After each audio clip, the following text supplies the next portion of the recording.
What's up, everybody? Welcome back to another episode of the NIL show.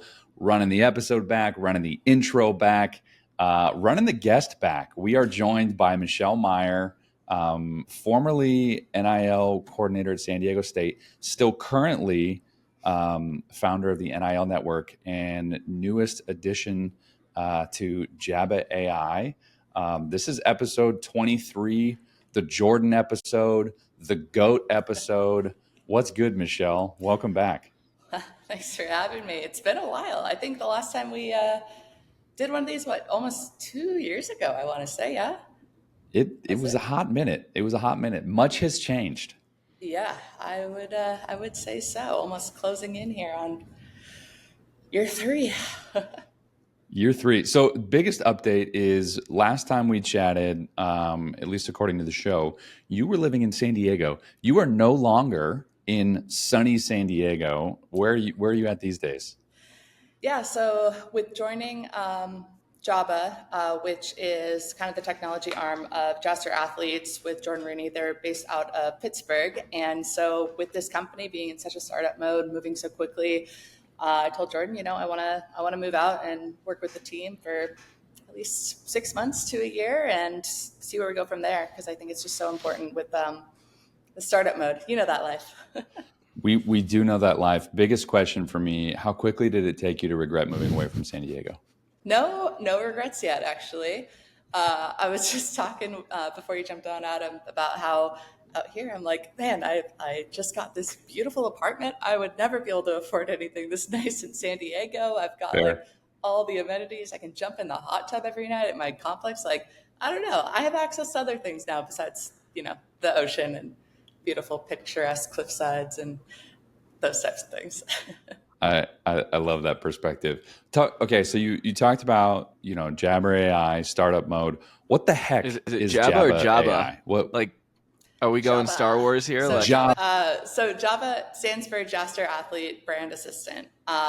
It is a AI powered tool for athletes to not only help with their brand building side of things. So we've trained JABA, like Jordan has worked with dozens of athletes and worked on building their brands and how to get NIL opportunities and whatnot. So train the AI around all of the aspects of brand building so they can communicate with it to help with their content creation, ideation. It connects to social media to understand their voice tones and captions. So really trying to streamline and simplify that process. And then on the other side of it, so once they get some kind of NIL opportunity, brand deal, et cetera, JABA will help to project management. What we've seen kind of in the space with the brand deals for the past couple of years, NIL, even at the professional level, is it's just not that easy, right? There's a lot of different deliverables in the contracts and briefs that athletes have to keep track of, and what are their exclusivities, and when are they going to get paid? What does a 30 net mean? Like all of these pieces that are just in this long contract.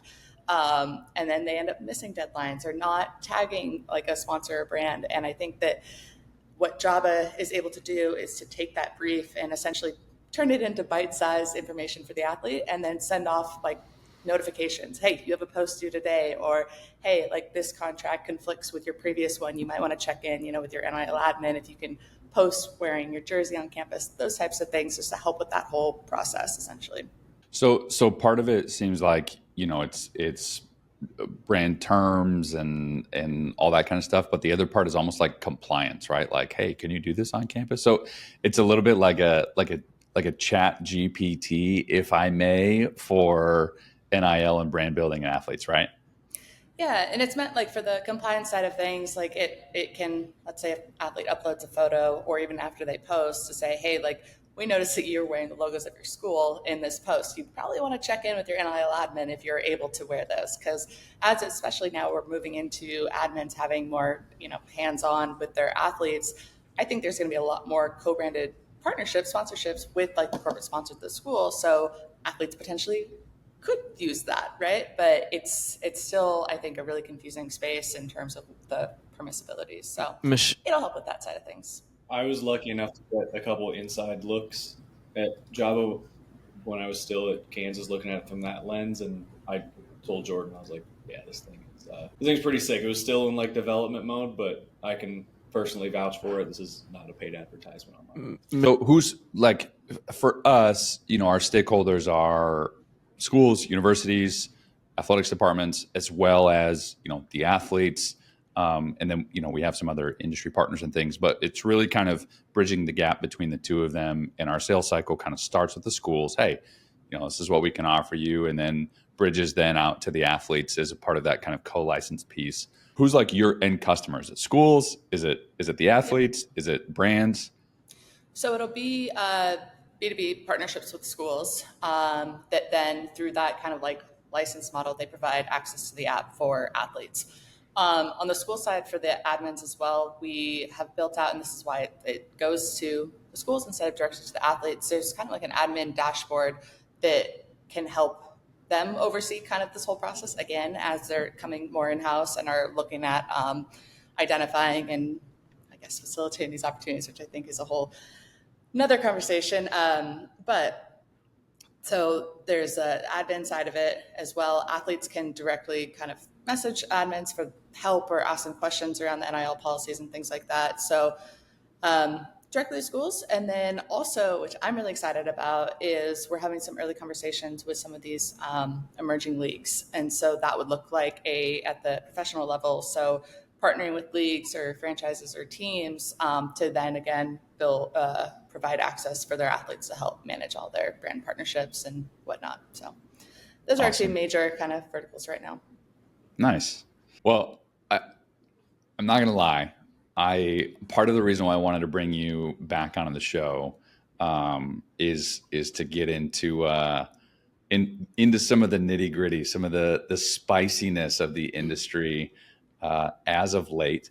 You were one of the first NIL directors in the country at San Diego State. They were super progressive, very forward looking, creating that role, putting you into that role. And so you really were tip of the spear down there in terms of this industry building out what these organizations or programs rather would look like on a university campus. You also were, I think, one of the first like kind of aggregate organizations at NIL Network that was like, look, we need to create some kind of industry standards around news and happenings. And you created the NIL Verified Network, which was, in my opinion, incredibly valuable for athletes and brands both, of saying, look, here are some standards around, can we trust this company's contracts? Can we trust their ability to follow through? Can we trust what essentially their mission is and their ability to understand compliance and working with university brands as well? So you just kind of saw a lot of where we're at now with the NCAA wanting to try to standardize contracts and create a clearinghouse for brands and agencies and all those types of things. From that first iteration of NIL Network and your role as an NIL coordinator, how has NIL Network changed or pivoted to kind of continue to service what this NIL industry needs with so much change going on? Yeah, I think it's not as much about NIL anymore. There are, and like, this is, I mean, when I started NIL Network, it was because it was obviously going to be like the biggest change to college sports that we'd seen since Title IX, but honestly, this might be even more disruptive than Title IX at this point.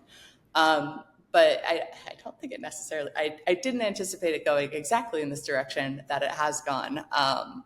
And I think now at this point, it's like this, and I've probably been yelling this for the past year and a half, but it's like this name of NIL that we're calling it is actually just the athletes. Like, it's just time. Like, it's not brand partnerships. It's not like this, we're partnering with brand where we have mutual benefits. It's the super fans, the boosters, the donors, like, that have always had their hands kind of in this with our bags of cash back in the day.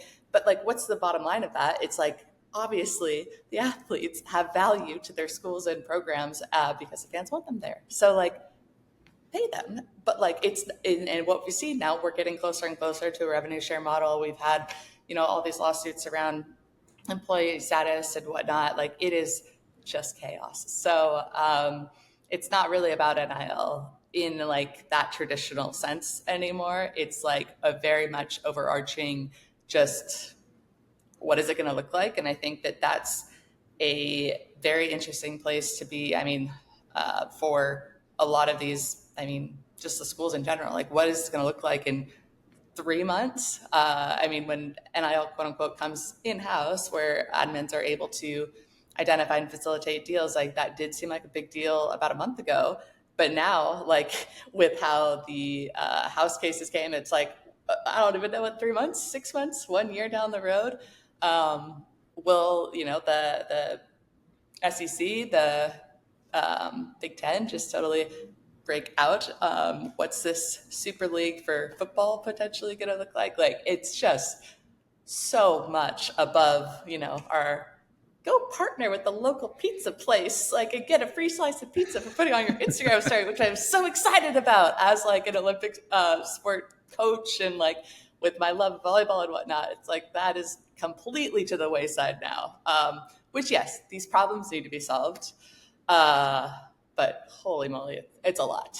Yeah, it's interesting what is deemed or called NIL, right? Where we've kind of morphed into this, like, it's glorified money laundering under the guise of like NIL interim bylaw or policy. And it's, you know, you say the term money laundering, everybody freaks out. But the reality is, to your point, obviously these athletes bring value to these brands. Obviously these athletes bring value to these programs. So, you know, I think the dirty little secret is like, oh, pay for play is so bad. And it's like, why? Like, why is it so bad? we don't have a problem with it in other, you know, in other venues. And will it cause disruption? Will it cause, you know, a need to look at the foundations of how the model was built? Yes. But again, those aren't inherently bad things to do if the requirement is to actually bring about change. Yeah, you know, it's interesting. NIL in with employment status has created a lot of confusion for, like, even us in the industry, but those outside. That's why everybody lumps. It's all funny and it makes sense why this has all come together at the head of the last couple of years of transfer portal regulations going away, employment status coming under question, settlements law. Everybody, if I'm, you know, Joe fan, I've lumped this all together and I'm scapegoating NIL is the reason for all of these problems that I deem as a fan. Yep. What's really kind of funny too is I think I was actually talking to, I don't remember, the other day, but even if it's inevitable, I think at this point, right? We're going to some kind of revenue share model, employment status or whatnot. And then like, I think it's going to be so funny when we then get the bags of cash back. Like, it's still going to happen. That is such a piece of like college athletics that's not going away. It doesn't matter. Like, if we paid them, every athlete, $10 billion a year, like they'd be throwing another billion under the table just because that's part of the game. Yes, there's always going to be the coach and the boosters that get pissed off losing a recruiting battle and saying, oh, I can fix this. I've had this conversation so many times over the last couple months of people being like, I can't wait for this to be, you know, solved and fixed. I'm like, well, no, not really.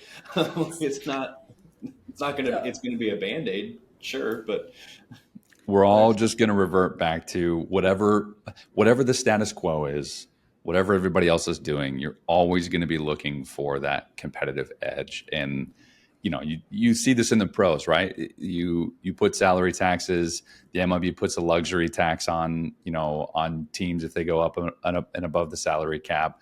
Okay, teams just say, well, fine, we'll just go to private equity. We'll raise a bunch more money and we'll pay the luxury tax because that gets us a competitive edge. Yeah, I think it's really interesting to see. Like, we're just going to cycle back. All things will recalibrate. Tate, you mentioned something about this, like employability status, or employee status, I should say.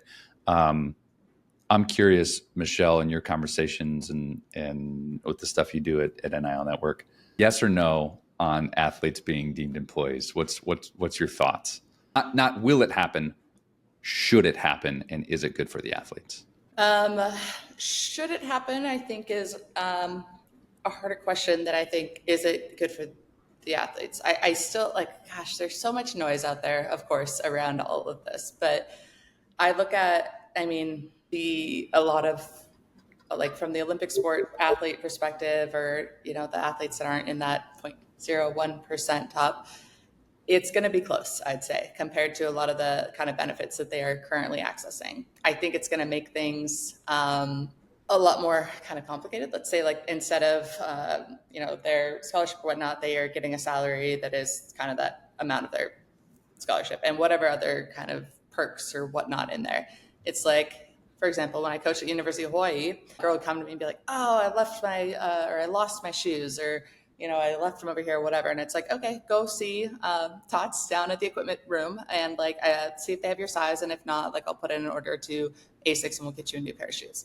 Like, I believe that those will now be like itemized, kind of like you can't go just like grab a pair of socks or like a new practice shirt, and like these things are all going to be part of more of a master budget. And so like that's just kind of the very tip, I think, of like, or like an example of all the different things that aren't going to be maybe as easy under employment status. But in terms of like compensation side of things, like maybe it'll be close for most athletes.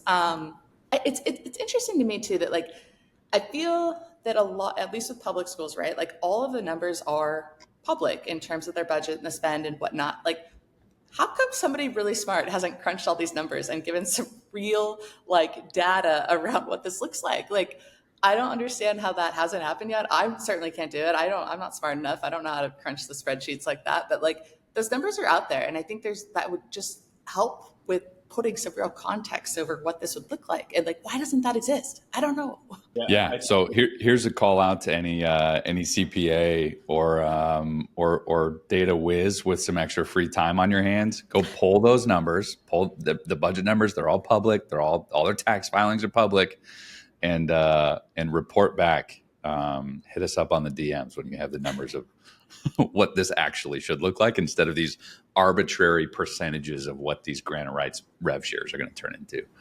I think what's really tough about it is Michelle made a great point where it's like answering the question of, will they or should they is a lot tougher, because we were all athletes at the collegiate level here. Did we get treated like employees from the time of like, how much time we spent on a day, how much requirements were placed on us, restrictions? Yes. It's hard to find a college athlete who played at a high level that would say, no, I wasn't treated like an employee.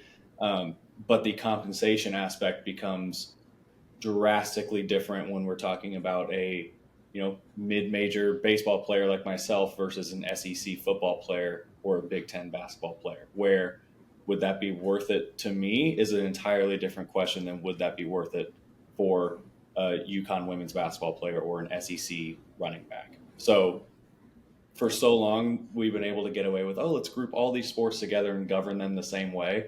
I think the last couple of years, the number one thing has shown you can't govern sports the same way anymore. There are different economic factors at play, so many different aspects that we have to govern this sport by sport. And it's tough too, because it's not even just sport by sport, but like division by division, and then conference by conference. Like that's even growing farther apart now with the Power Four, and like beyond that, it's just incredibly like diverse. Like it's almost, you need 30 different NCAA playbooks for how to govern all this. Well, and that's an interesting thing too, because these are still institutions that are governed by federal legislation, and because they're educational institutions, there's different things in play. We talked about Title IX already. But how do you think Title IX plays into what we're talking about here from a rev share standpoint? Or there's even been talk around schools buying the athletes' NIL rights themselves, and then basically being able to revert back to what we were talking about earlier, is the schools end up owning those rights and controlling those rights and what have you. So I guess that's like a 17-parter question, but how does Title IX play into, okay, you're an institution, you're doing a rev share that's required to participate in collegiate athletics, but to Tate's point, Alabama football is going to look very, very different than Mississippi State women's volleyball, which are both in the same conference. Yeah. I don't have a great answer to that either, because I feel like there's so much noise around like both sides, and I'm like, it has to be more black and white than like everybody is making it seem. But like Title IX also has so many different layers to it, and it also like has any school been in compliance with Title IX over the past 30 years? Like there's nobody actually in compliance with it. They're all working towards it. But like, I think, I don't know. I don't know if this would be like obviously unintended consequences of this, but like, I think football should just get out, just like Do its own get thing. out, just be independent, because I think that solves a lot of the Title IX issues. Football carrying so many roster spots, being like a primary generator of revenue is just like, and we all like they're flying on private jets to their games every week. Like, come on, they're not like part of this kind of model, at least at the top level, right? So I don't know. That obviously causes some other unintended consequences and whatnot, but I think from the Title IX perspective, and like it could alleviate some of those pressures, because I think that it will be pretty difficult to prove that you're in compliance with that. But we'll see. Yeah, well, I mean, the Stanford football player was saying his collegiate experience. He testified in the House case that his collegiate experience was not markedly different from his professional experience in any meaningful way. And you know, that right there, it feels a little bit like a silver bullet when you're talking about, are these amateur sports? Are they pro sports? You know, how do we deal with them? But I guarantee you, you know, the rowing team or softball, baseball, those are markedly different experiences at the collegiate level than the pro level. Mainly because what is pro rowing? You know, that doesn't exist except for the Olympics. I want to shift gears here a little bit. You know, there's a lot of talk around, you know, policies and how we move forward. None of us really have the answers because of the news or the noise rather. I do agree with you. It almost feels like these are big, hairy decisions that we all know what it's going to take to get them over the finish line, but no one's willing to just come out and say, look, the only way this works is if football is separate. There's a lot of money at stake and all those unintended consequences, but it seems like that's the direction we're going. One of the really interesting iterations on these revenue generating sports and how they're involved with NIL is this NIL basketball tournament that's coming to Vegas with, you know, millions of dollars committed to pay the athletes and pay the teams to participate in this tournament. Can you give a little bit of a high level, just what does this tournament look like and what are the potential? Yeah. So I think is this going to be around Thanksgiving weekend in Vegas. I think it's a guaranteed $1 million payment to each team that participates. Are they going 16 teams or 8? Was it 8 this first year? 8, yeah. With another $1 million going to the winning team. I think it's really interesting. I think I actually just saw San Diego State was confirmed in it a day or two ago. But like, in my opinion, like why this is going to kind of set like a new standard for these kind of preseason tournaments for basketball. Will this happen also with these independent bowl games? Will that kind of be the incentive for athletes to compete instead of like sitting out? And like, what will that look like for going back to basketball? You know, like, will that force a hand from the NCAA to kind of match this? Like, what kind of, obviously athletes, they want to compete in March Madness. They want to win a national championship with the NCAA, but it does put some pressure obviously on that tournament, especially if this gains steam and grows and becomes something that is like the standard across the board for everything except for March Madness. I don't know. Yeah, I think it is like looking at it from the coach's perspective. There's been a couple of coaches that have spoken. It's an absolute no-brainer. You have to. There were schools that are pulling out of, you know, tournaments they were in and saying, no, I don't know if it was Maui. I don't care about Maui. I'm going to play in this tournament. Like, I don't care about taking my guys to, you know, Bahamas for a week. We need to go play in this tournament because I'm excited to watch the tournament. The amount of effort that will be shown, there's going to be more guys diving for loose balls on that floor than we've seen in years. Probably it's going to be exciting games to watch for sure. But it plays into now, like Michelle, I know you saw it in your role, like at San Diego State, and I certainly have. But it's part of the overall thinking of how schools and coaches are now starting to think of traditional events is, hey, we need to find a way to tie NIL to this. So I think that's just part of the overall larger thinking, but I think it has a ton of potential. This is going to be a perfect example of fans aren't going to not watch this because, I don't want to watch a game where the players are playing for money. It's like, no, they're still going to watch it, record numbers, I would imagine. Yep.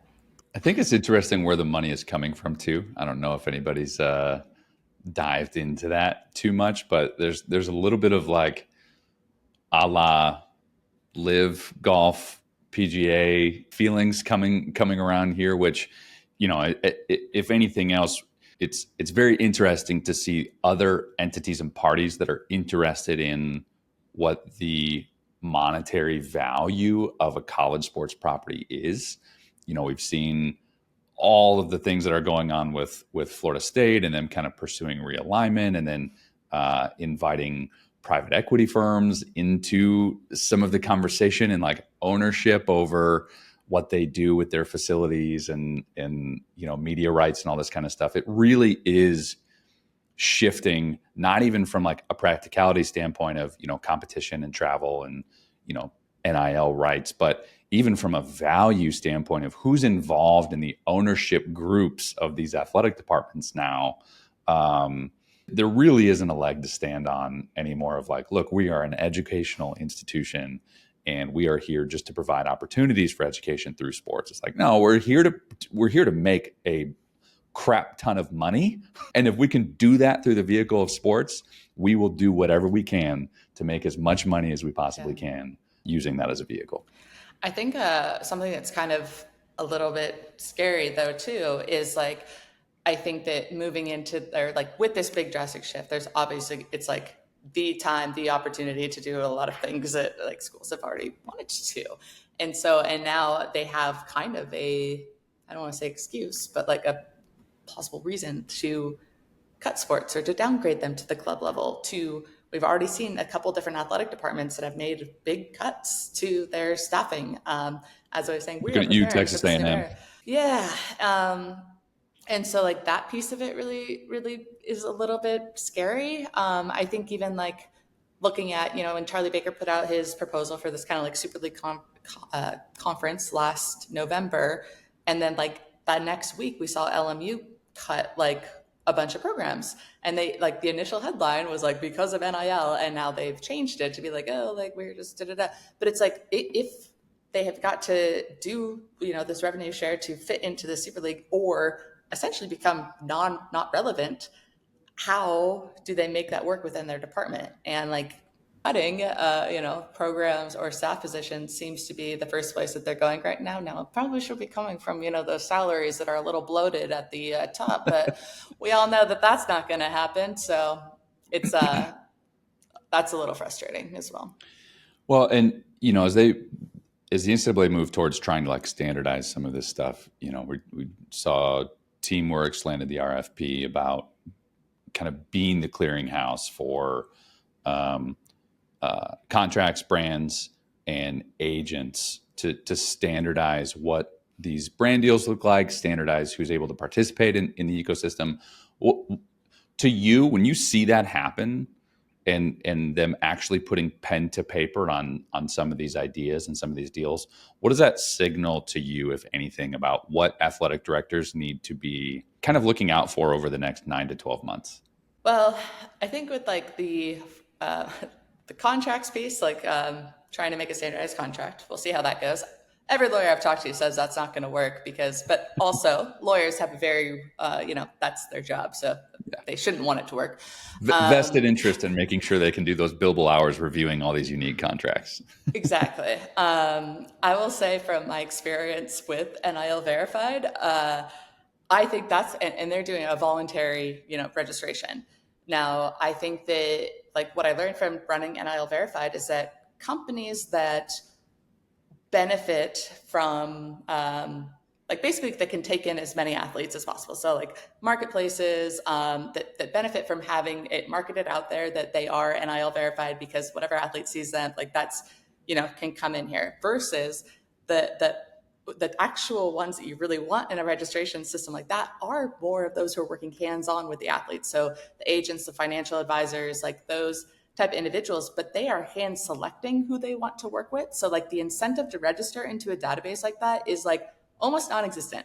The only way it becomes relevant is if there is some kind of like massive grassroots movement from the athlete level where they are then asking agents, financial advisors who come to them, are you registered in this database to prove your credibility? Because if they don't ask that and they don't care at the athlete level, then like it does nothing. And like the companies that will register, that are already like the good guys, like I don't know, it's not going to do a lot in my opinion. Yeah, it's a little bit of like, if you're, if you're a person who's going to go to your regularly scheduled 6-month cleaning at the dentist, you're probably predisposed to be somebody who naturally takes care of your teeth anyway. It's like the ones who don't brush their teeth and floss are the ones who actually need to go to the dentist on a regular basis, not the ones who are actually, doing the work. And similarly here, like if you're incentivized or you're motivated to go and put a badge that I am a trusted person, you're probably already a trusted person and have enough people to work with, as opposed to needing to, to prove it to somebody that you're doing this, standardized thing. Yep. And then the last one that they have now, the database of all these, NIL deals and whatnot that will be made anonymous. The schools are reporting it, to Teamworks. It'll be a public facing dashboard that anyone could go on and look at all this. And I have spent a little bit of time thinking about this. Like, who is this actually for? Who is this for? Because like, I would say the answer is really the schools and the coaches, because right now the athletes have a ton of power and are saying, yo, this person offered, or like this school offered me this, like, what can you give me here? And are able to leverage the fact that like nobody really knows if that was the case. And like, so again, it's like, this is really the benefit back to the top level of people who want to control and take these prices down. So it's all good stuff. We love it. I mean, Tate, you saw this, right? Like everybody loves to talk about the guys that are getting 7-figure deals. And it's like, all these, guys and girls that are getting millions of dollars. And it's like, well, the actual number on that is probably significantly. Now it is a high number, but the actual number, you can probably count on one hand the amount of people that are getting that amount of money actually in their bank account. But isn't it the same thing we see in the job market? Like if I'm going deep with a couple different companies on, interviews and whatnot, and I get offer letters from both, they don't know each other's offer letters. I can leverage the crap out of that and see what happens. I can play that game. Totally. I don't know. So, well, I've got 2 final questions for you on the back of, this is a serious one. And then the second one is our standard fun one. On the back of what we just talked about, athletes.org is making some waves and doing some awesome things. There's a couple of other people that have kind of popped up trying to do similar things from like an education and a union standpoint. Do you think college athlete unions are going to be successful? Do they just focus on football and basketball? What does a college athlete union actually look like in practice? Yeah, I think that it can be successful, but I think it's got to be a pretty unique approach to it. Do I know exactly what that approach should look like?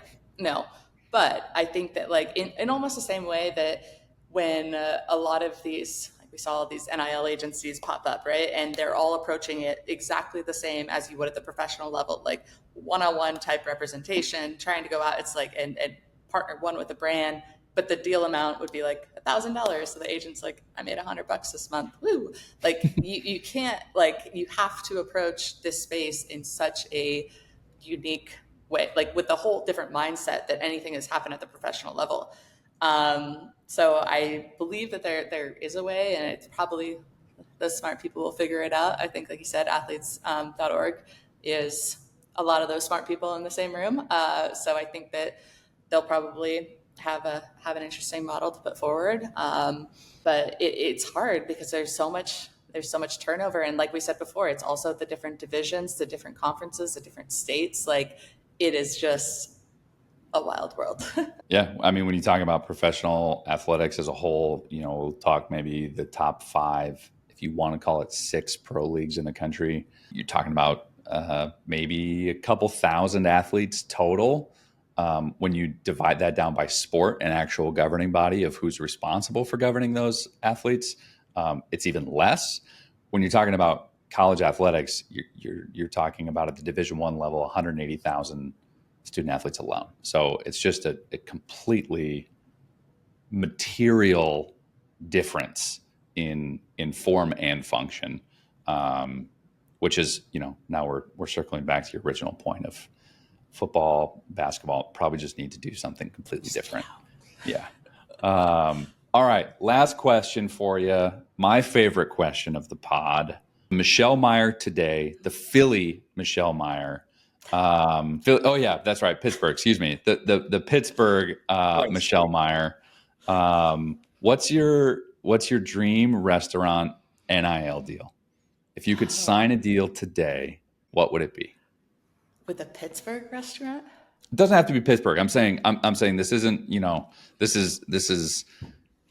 this is May, whatever we're recording on, May 15th, Michelle Meyer. What's your dream NIL restaurant deal?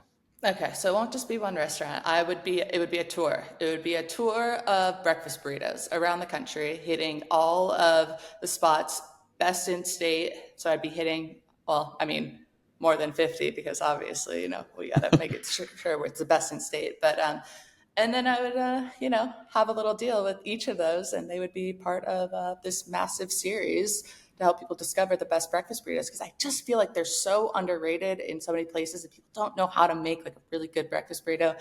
And if you can tell, I've been in Pittsburgh now for 2.5 months and I have not found a good one out here yet so far. So we are a little still looking. Well, hey, maybe that's an Expedia deal. Some hotels.com, something like that. But I agree with you. I spent a lot of time in Southern California.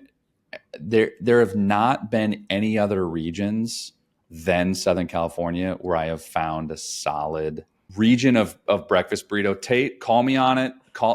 Give me your take. Where I went to college, South Texas, Corpus Christi, right down by the border, that I got immaculate, like gas station breakfast tacos that would knock your socks off. That's fair. Although I would say a lot of the culinary themes are shared among Southern California and South Texas. Yeah. I just want to give my shout out to South Texas. I love it. Well, Michelle, appreciate the time. This is a wonderful conversation as always. We'll have to have you back in another 2 years and see how things have changed. But I'm Tate. Nope, that's Tate. I'm Adam. I need a breakfast burrito. Michelle, that's another episode of the NIL show. Appreciate you. We will catch you guys next time. Thanks, guys. Bye.